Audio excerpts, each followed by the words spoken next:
साथियों, चैनल हिंदी विषय एवं साहित्य में आप सभी का पुनः हार्दिक अभिनंदन है। आज की कक्षा में हम पढ़ेंगे जैनेन्द्र द्वारा रचित कहानी पत्नी। इनकी अन्य प्रसिद्ध कहानी है पाजेब, काफ़ी प्रसिद्ध है और हम सभी जानते हैं कि जैनेन्द्र, अज्ञेय, सुदर्शन, इलाचंद्र जोशी ये सभी मनोविश्लेषणवादी कथाकार कहे जाते हैं। यानी इनकी कहानियों में मन में घटित होने वाले सूक्ष्म भावों का चित्रण किया जाता है। जैसा कि कहानी के शीर्षक से स्पष्ट है पत्नी, तो इसमें पत्नी के विषय में चर्चा की गई है। तत्कालीन समाज में स्त्रियों की क्या स्थिति थी। पत्नी यानी लगभग जो अधिकतर पत्नियों की जो स्थिति है उसका वर्णन किया गया है। अब वर्तमान में स्त्रियों के अधिकार, कर्तव्य दोनों की स्थिति में परिवर्तन है, दिशा और दशा में भी परिवर्तन आया है। तो लेकिन तत्कालीन समय के हिसाब से ये कहानी लिखी गई है। तो उस समय अधिकांश स्त्रियों की ऐसी ही दिनचर्या हुआ करती थी। एक और ऐसी कहानी हमने अज्ञेय की पढ़ी है, कौन सी? रोज, जिसे आप गैंग्रीन के नाम से भी जानते हैं, जिसकी मुख्य पात्र थी मालती। रिवाइज इसलिए करवा रही हूँ क्योंकि दोनों कहानियाँ आपके सिलेबस में हैं, चाहे आप आरपीएससी की तैयारी कर रहे हो या यूपी असिस्टेंट प्रोफेसर की या किसी की भी। रोज, जिसका दूसरा नाम है गैंग्रीन, वो भी आपके सिलेबस में। आइए कहानी को शुरू करते हैं, अन्य बातें मध्य में करेंगे। शहर के एक और तिरस्कृत मकान, दूसरा तल्ला, वहाँ चौके में एक स्त्री अंगीठी सामने लिए बैठी है। अंगीठी की आग राख हुई जा रही है। वह जाने क्या सोच रही है। उसकी अवस्था 20-22 के लगभग होगी। देह से कुछ दुबली और संभ्रांत कुल की मालूम होती है। तो अवस्था क्या है? 20-22, जो उस समय लड़कियों की विवाह की उम्र रहती थी।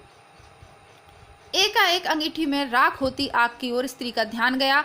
घुटनों पर हाथ देकर वह उठी, उठकर कुछ कोयले लाई। कोयले अंगीठी में डालकर फिर किनारे ऐसे बैठ गई मानो याद करना चाहती है कि अब क्या करूं, घर में और कोई है नहीं और समय 12 से ऊपर हो गया। यानी रात के 12 बजे भी वो स्त्री अंगीठी जला रही है। अब रात को 12 बजे एक स्त्री अंगीठी जला रही है, इसका मतलब वो किसी का भोजन के लिए इंतजार कर रही है। नहीं तो इतनी रात को बार बार आग जलाने का, उसको आग को जलाए रखने का प्रयत्न क्यों करेगी।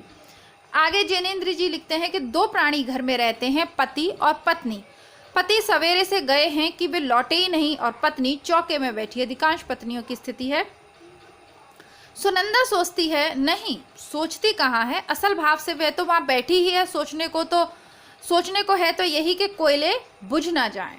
देखिए कितनी सूक्ष्म चित्रण है कि सुनंदा सोचती है, फिर दूसरे ही पल जैनेन्द्र जी लिखते हैं कि सोचने को तो है ही क्या, बस इतना ही कि कोयले बुझ ना जाए, है ना। हमारी मम्मियों के लगभग यही समय था, आज भी है बहुत से परिवारों में, लेकिन तब तो था ही था। वे जाने कब आ जाएंगे, 1 बज गया है। कुछ हो, आदमी को अपनी देह की फिक्र करनी चाहिए। और सुनंदा बैठी है, वे कुछ कर नहीं रही है। जब वे आएंगे तब रोटी बना देगी। वे जाने कहाँ कहाँ देर लगा देते हैं और कब तक बैठूं? प्रश्नवाचक चिन्ह। मुझसे नहीं बैठा जाता। कोयले भी लहक आए हैं और उसने झल्ला कर तवा अंगीठी पर रख दिया। नहीं, अब वह रोटी बना ही देगी। उसने चिढ़कर जोर से आटे की थाली सामने खींच ली और रोटियां बेलने लगी। थोड़ी देर बाद उसने जीने पर पैरों की आहट सुनी। उसके मुख पर कुछ तल्लीनता आई। क्षण भर वह आभा उसके चेहरे पर रहकर चली गई और वह फिर उसी भांति काम में लग गई। कालिंदी चरण पति आए। प्रमुख पात्र हैं सुनंदा और कालिंदी चरण। उनके पीछे पीछे 3 और उनके मित्र भी आए। ये आपस में ही बातें करते आ रहे थे और खूब गर्म थे। कालिंदी चरण अपने मित्रों के साथ सीधे अपने कमरे में चले गए। उनमें बहस छिड़ी हुई थी। कमरे में पहुंचकर रुकी बहस फिर छिड़ गई। ये चारों व्यक्ति देशोद्धार के संबंध में कटिबद्ध है। चर्चा उसी सिलसिले में चल रही है। भारत माता को स्वतंत्र कराना होगा और नीति अनीति, हिंसा अहिंसा को देखने का यह समय नहीं है। गर्म है ना, जैसे कि गर्म शब्द लिखा है तभी समझ जाना चाहिए कि उग्र भाव से युक्त है ना। 2 तरीके के क्रांतिकारी थे ना, नरम दल और गर्म दल, तो गर्म दल वाले लग रहे हैं। मीठी बातों का परिणाम बहुत देखा। मीठी बातों से बाघ के मुंह से अपना सिर नहीं निकाला जा सकता। उस वक्त बाघ मारना ही एक इलाज है। आतंक, हाँ आतंक, हमें क्या आतंकवाद से डरना होगा? आगे कहते हैं, लोग हैं जो कहते हैं आतंकवादी मूर्ख हैं, वे बच्चे हैं। हाँ वे बच्चे हैं और मूर्ख, उन्हें बुजुर्गी और बुद्धिमानी नहीं चाहिए। हमें नहीं अभिलाषा अपने जीने की, हमें नहीं मोह अपने बाल बच्चों का, हमें नहीं गर्ज धन दौलत की। तब हम मरने के लिए आज़ाद क्यों नहीं हैं? जुल्म को मिटाने के लिए कुछ जुल्म होगा ही, उससे वे डरें जो डरते हैं। डर हम जवानों के लिए नहीं है। फिर वे चारों आदमी निश्चय करने लगे कि उन्हें खुद क्या करना चाहिए। इतने में ही कालिंदी चरण को ध्यान आया कि न उसने खाना खाया है न मित्रों को खाने के लिए पूछा है। उसने अपने मित्रों से माफी मांगकर छुट्टी ली और सुनंदा की तरफ चला। सुनंदा जहाँ है वहाँ है, वह रोटी बना चुकी है, अंगीठी के कोयले उल्टे तवे से दबे हैं, माथे को उंगलियों पर टिकाकर वह बैठी है। बैठी बैठी सूनी सी देख रही है, सुन रही है कि उसके पति कालिंदी चरण अपने मित्रों के साथ क्या और क्यों बातें कर रहे हैं। उसे जोश का कारण नहीं समझ में आता, उत्साह उसके लिए अपरिचित है। देखिए कितनी मर्म स्पर्शी बातें यहाँ पे लिखी है। जैसा कि मनोविश्लेषणवाद कथाकार हैं, उत्साह उसके लिए अपरिचित है। जिस स्त्री की जिंदगी अकेले गुजर रही हो, अब अकेली बैठी है 12-1 बजे तक, उसकी ज़िंदगी में बस काम ही यही है, तो फिर उत्साह क्या है वो नहीं जानती। वह उसके लिए कुछ दूर की वस्तु है, स्पृहणीय, मनोरम और हरियाली। वह भारत माता की स्वतंत्रता को समझना चाहती है, पर उसको ना भारत माता समझ में आती है और ना स्वतंत्रता समझ में आती है। उसे इन लोगों की इस जोरों की बातचीत का मतलब ही नहीं समझ में आता। फिर भी सच उत्साह की उसमें बड़ी भूख है। जीवन की हौस उसमें बुझती सी जा रही है, पर वह जीना चाहती है। उसने बहुत चाहा कि पति उससे भी कुछ देश की बात करें, उसमें बुद्धि तो जरा कम है, पर फिर धीरे धीरे क्या वह भी समझने नहीं लगेगी। सोचती है कम पढ़ी हूँ तो इसमें मेरा क्या कसूर, अब तो पढ़ने को तैयार हूँ। लेकिन पत्नी के साथ पति का धीरज खो जाता है। खैर उसने सोचा उसका काम तो सेवा है, बस यह मानकर उसने कुछ समझने की चाह ही छोड़ रखी है। वह अनायास भाव से पति के साथ रहती है और कभी उनकी राह के बीच में आने की नहीं सोचती। वह एक बात जानती है कि उसके पति ने अगर आराम छोड़ दिया है, घर का मकान छोड़ दिया है, जानबूझकर उखड़े उखड़े और मारे मारे जो फिरते हैं, उसमें कुछ भला ही सोचते होंगे। इसी बात को पकड़कर वह आपत्ति शून्य भाव से पति के साथ विपता पर विपता उठाती रही है। पति ने कहा भी है कि तुम मेरे साथ दुख क्यों उठाती हो, पर यह सुनकर वह चुप हो रह गई। सोचती रह गई कि देखो कैसी बातें करते हैं। वह जानती है कि जिसे सरकार कहते हैं वह सरकार उनके इस तरह के कामों से नाराज है। सरकार है, उसके मन में कोई स्पष्ट भावना नहीं है कि सरकार क्या होती है। पर ये जितने हाकिम लोग हैं वे बड़े ज़बरदस्त होते हैं और उनके पास बड़ी बड़ी ताकतें हैं। इतनी फौज, पुलिस के सिपाही, मजिस्ट्रेट और मुंश और चपरासी, थानेदार, वायसराय, ये सब सरकार ही है। इन सब से कैसे लड़ा जा सकता है? हाकिम से लड़ना ठीक बात नहीं, पर यह उसी लड़ने में तन मन बिसार बैठे हैं। खैर, लेकिन ये सब के सब इतने जोर से क्यों बोलते हैं? उसको यही बहुत बुरा लगता है। सीधे सादे कपड़े में खुफिया पुलिस का आदमी हरदम उनके घर के बाहर रहता है। ये लोग इस बात को क्यों भूल जाते हैं? इतने जोर से क्यों बोलते हैं? यानी इससे हमें पता चलता है कि वो उग्रवादी दल के हैं, क्रांतिकारी है उसका पति कालिंदी चरण। और ये भी इसमें दर्शाया गया कि किस प्रकार खुफिया पुलिस का आदमी सादे वेश में उनके घर के बाहर रहता है। कालिंदी जो सुनंदा है कुछ तो समझती है, पर वो ज़्यादा नहीं समझती। बैठे बैठे वे इसी तरह बातें सोच रही है। देखो अब 2 बजेंगे, उन्हें ना खाने की फिक्र है ना मेरी फिक्र। मेरी तो खैर कुछ नहीं, पर अपने तन का तो ध्यान रखना ही चाहिए। ऐसी बेपरवाही से तो वह बच्चा चला गया, ऐसी ही बेपरवाही से तो वह बच्चा चला गया।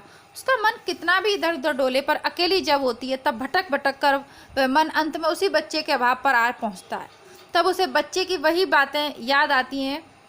बड़ी प्यारी प्यारी आँखें, छोटी छोटी उंगलियां, नन्हे नन्हे होठ याद आते हैं, अटखेलियाँ याद आती हैं। सबसे ज़्यादा उसका मरना याद आता है। ओह, यह मरना क्या है? इस मरने की तरफ तो उससे देखा नहीं जाता। यद्यपि वह जानती है कि मरना सबको, उसको मरना है, उसके पति को मरना है, पर उस तरफ भूल से भी क्षण भर देखती है तो भय से भर जाती है। यह उससे सहा नहीं जाता। बच्चे की याद उसे मथ देती है। तब वह विहल होकर आंखें पोंछती है और हठात इधर उधर की किसी काम की बात में अपने को उलझा लेना चाहती है, पर अकेले में वह कुछ करे रह रहकर वही याद, वही मरने की बात उसके सामने हो रहती है और उसका चित्त बेबस हो जाता है। वह उठी, अब उठकर बर्तनों को मांज डालेगी, चौका भी साफ करना है। ओह, खाली बैठी मैं क्या सोचती रहा करती हूँ। इतने में कालिंदी चरण जी चौके में आए। सुनंदा कठोरता पूर्वक शून्य को देखती रही। उसने पति की ओर नहीं देखा। कालिंदी ने कहा, सुनंदा खाने वाले हम 4 हैं, खाना हो गया। सुनंदा चून की थाली और चकला बेलन बटलोई, खाली बर्तन वगैरह उठकर कर चल दी और कुछ भी नहीं बोली। कालिंदी ने कहा, सुनती हो, 3 आदमी मेरे साथ और हैं, खाना बन सके तो कहो, नहीं तो इतने में ही काम चला लेंगे। सुनंदा कुछ भी नहीं बोली। उसके मन में बेहद गुस्सा उठने लगा। यह उससे क्षमा प्रार्थी से क्यों बात कर रहे हैं? हंसकर क्यों नहीं कह देते कि कुछ और खाना बना दो, जैसे मैं गैर हूँ। अच्छी बात है, तो मैं भी गुलाम नहीं हूँ, इनके ही काम में लगी रहूँ। मैं कुछ नहीं जानती, खाना वाना। और बहुत चुप रही। कालिंदी चरण ने जरा जोर से कहा, सुनंदा। सुनंदा के जी में ऐसा हुआ कि हाथ की बटलोई को खूब जोर से फेंक दे। किसी का गुस्सा सहने के लिए वह नहीं है। उसे तनिक भी सुध ना रही कि अभी बैठे बैठे इन्हीं अपने पति के बारे में कैसी प्रीति की और भलाई की बातें सोच रही थी। इस वक्त भीतर ही भीतर गुस्से से घुटकर रह गई। क्यों बोल भी नहीं सकती? सुनिंदा नहीं बोली तो अच्छी बात है, खाना कोई भी नहीं खाएगा। यह कहकर कालिंदी तैश में पैर पटकते हुए लौटकर चले गए। कालिंदी चरण अपने दल में उग्र नहीं समझे जाते, किसी कदर उदार समझे जाते हैं। सदस्य अधिकतर विवाहित ही हैं। कालिंदी चरण विवाहित ही नहीं है, वह एक बच्चा खो चुके हैं। उनकी इस बात का दल में आदर है। कुछ लोग उनके धीमेपन से रुष्ट भी हैं। वह दल में विवेक के प्रतिनिधि हैं और उत्पात पर अंकुश का काम करते हैं। बहस इतनी बात पर थी कि कालिंदी का मत था कि हमें आतंक को छोड़ने की ओर बढ़ना चाहिए। आतंक से विवेक कुंठित होता है और या तो मनुष्य उससे उत्तेजित ही रहता है या भय से दबा रहता है। दोनों ही स्थितियां श्रेष्ठ नहीं होती। हमारा लक्ष्य बुद्धि को चारों ओर से जगाना है, उसे आतंकित करना नहीं। यानी वो आतंकवाद के विरोधी हैं जो सुनंदा के पति हैं कालिंदी चरण। सरकार व्यक्ति और राष्ट्र के विकास के ऊपर बैठकर उसे दबाना चाहती है। हम इस विकास के अवरोध को हटाना चाहते हैं, इसी को मुक्त करना चाहते हैं। आतंक से वह काम नहीं होगा जो शक्ति के मद में उन्मुक्त है। असली काम तो उनका मद उतारने और उनमें कर्तव्य भावना का प्रकाश जगाने का है। हम स्वीकार करें कि उसका मद टक्कर खाकर चोट पाकर ही उतरेगा। यह चोट देने के लिए हमें अवश्य तैयार रहना चाहिए, पर यह नौचा नौची उपयुक्त नहीं। इससे सत्ता का कुछ बिगड़ता तो नहीं, उल्टे वह उसे अपने औचित्य पर संतोष हो जाता है।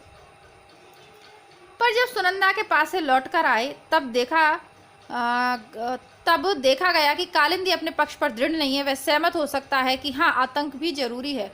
हाँ, उसने कहा यह ठीक है कि हम लोग कुछ काम शुरू कर दें।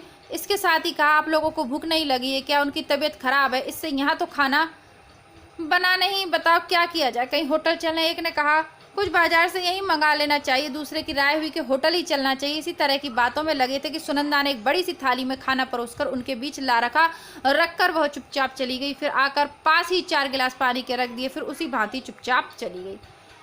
कालिंदी को जैसे किसी ने काट लिया। तीनों मित्र चुप रहे। उन्हें अनुभव हो रहा था कि पति पत्नी के बीच स्थिति में कहीं कुछ तनाव पड़ा हुआ है। अंत में एक ने कहा, कालिंदी तुम तो कहते थे खाना बना नहीं है। कालिंदी ने झेप कर कहा, मेरा मतलब है काफ़ी नहीं है। दूसरे ने कहा, काफ़ी है, सब चल जाएगा, देखो कुछ और हो तो। कहकर कालिंदी उठ गया। आकर सुनंदा से बोला, ये तुमसे किसने कहा था कि खाना वहाँ ले जाओ? मैंने क्या कहा था? चलो उठा लाओ थाली, हमें किसी के यहाँ नहीं खाना है, हम होटल जाएंगे। सुनंदा नहीं बोली। कालिंदी भी कुछ देर गुम रहा। तरह तरह की बातें उसके मन में और कंठ में आती थी। उसे अपना अपमान महसूस हो रहा था और अपमान असहाय था। उसने कहा, सुनती नहीं हो कोई क्या कह रहा है? क्यों? सुनंदा ने मुंह फेर लिया। क्या मैं बकते रहने के लिए हूँ? सुनंदा भीतर ही भीतर घुट गई। मैं पूछता हूँ कि जब मैं कह रहा था तब खाना ले जाने की क्या ज़रूरत थी? सुनंदा ने मुड़कर अपने को दबाकर धीमे से कहा, खाओगे नहीं तो 1 बज गया। खाओगे नहीं, 1 तो बज गया।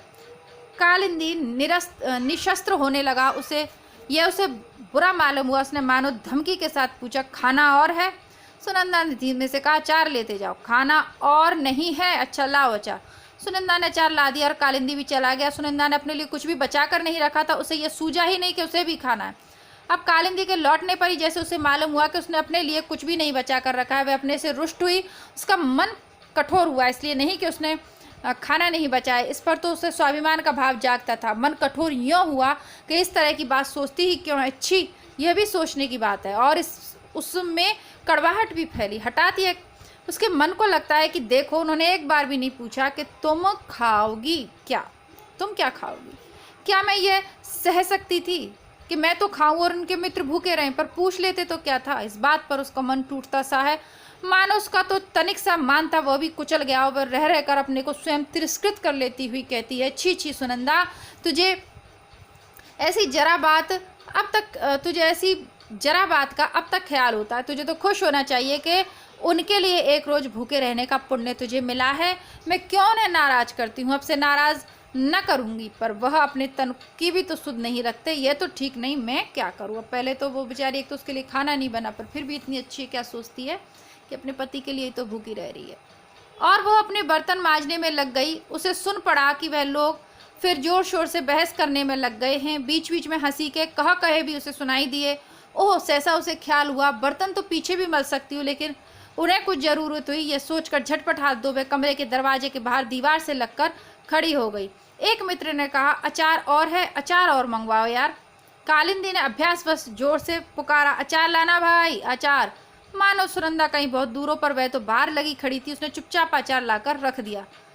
जाने लगी तो कालिंदी ने तनिक स्निग्ध वाणी से कहा, थोड़ा पानी भी लाना। और सुनंदा ने पानी ला दिया देकर लौटी। फिर बाहर द्वार लगकर ओट में खड़ी हो गई, जिससे कालिंदी कुछ मांगे तो जल्दी से ला दे। इसी के साथ ये कहानी यहाँ पर समाप्त होती है। तो यह है मूल कहानी पत्नी। अब इसको आपको पता नहीं कैसी लगी, ये तो आप कमेंट करके मुझे बताएंगे। इससे क्या आपने ग्रहण किया ये भी बता सकते हैं। लेकिन आज बस इतना ही पढ़ेंगे, बाकी कल की कक्षा में नई कहानी के साथ उपस्थित होती हूँ। तब तक के लिए नमस्कार, धन्यवाद, जय हिंद।